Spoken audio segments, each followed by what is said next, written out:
Bonjour Audrey. Bonsoir Raphaël. Et oui, le détroit d'Ormuz, au cœur de l'actualité pour l'approvisionnement bien sûr en carburant. C'est aussi un point de passage essentiel et on oublie souvent d'en parler pour la sécurité alimentaire mondiale. Oui, le Programme alimentaire mondial et la FAO, l'organisme de l'ONU pour l'agriculture et l'alimentation, se sont tous deux inquiétés des conséquences de ce conflit pour la sécurité alimentaire mondiale. À l'heure actuelle, 319 millions de personnes sont en situation d'insécurité alimentaire, dont 44 millions connaissent la famine. Et ce chiffre de l'insécurité alimentaire aiguë pourrait doubler si ce conflit se prolongeait au-delà du mois de juin. Pourquoi? Eh bien, pour trois raisons. D'abord, parce que par le détroit d'Ormuz transite un tiers de la production mondiale d'engrais, parce qu'aussi nos systèmes de production et de transport de denrées alimentaires consomment des carburants. Et plus étonnant, vous le voyez, parce qu'en raison de la pénurie de carburant, on pourrait se tourner vers des biocarburants. Et alors, les végétaux utilisés pour ces biocarburants, comme le maïs, manqueraient pour la consommation humaine. C'est cette conséquence des biocarburants qui a les effets les plus immédiats sur le prix des denrées alimentaires. À la mi-journée, j'ai interviewé David Laborde sur notre antenne. Il est directeur de la division économie agroalimentaire à la FAO. Écoutez ses explications.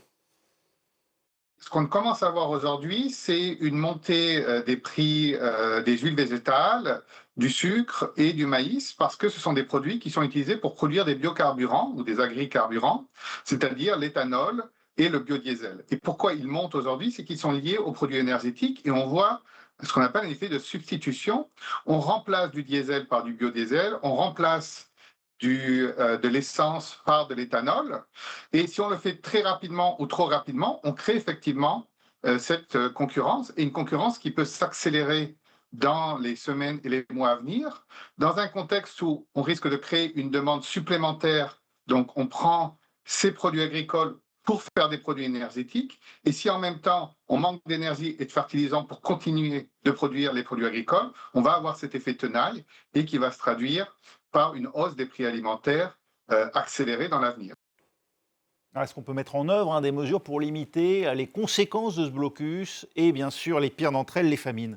La FAO a fait des préconisations pour comme développer des routes commerciales alternatives au détroit d'Ormuz, mais ça forcément, ça prendra plus de temps en fait pour transporter les aliments.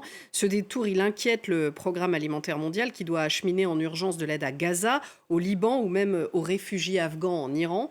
Ensuite, elle appelle bien sûr à soutenir les agriculteurs qui sont à la base de la chaîne de production alimentaire et qui sont à la fois impactés par la hausse des prix des carburants et par ceux des engrais. Si ce conflit se poursuit, eh bien, les agriculteurs devront faire un choix, soit décider de poursuivre sur les mêmes cultures qu'ils avaient prévues avant cela, soit planter des espèces qui vont être moins gourmandes en engrais. C'est le cas des légumineuses qui n'ont pas besoin d'engrais azotés pour pousser et qui, en fournissant des protéines végétales, bien, sont très utiles pour lutter contre l'insécurité alimentaire.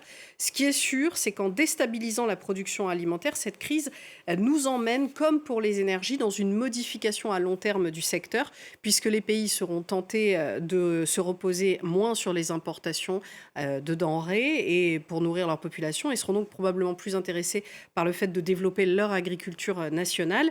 Écoutez encore une fois David Laborde sur les différentes stratégies à long terme pour éviter de se retrouver une nouvelle fois dans cette situation. Un certain nombre de pays disent qu'ils veulent dépendre moins des hydrocarbures du Golfe, ce qui ne veut pas dire qu'ils veulent dépendre moins des hydrocarbures tout court.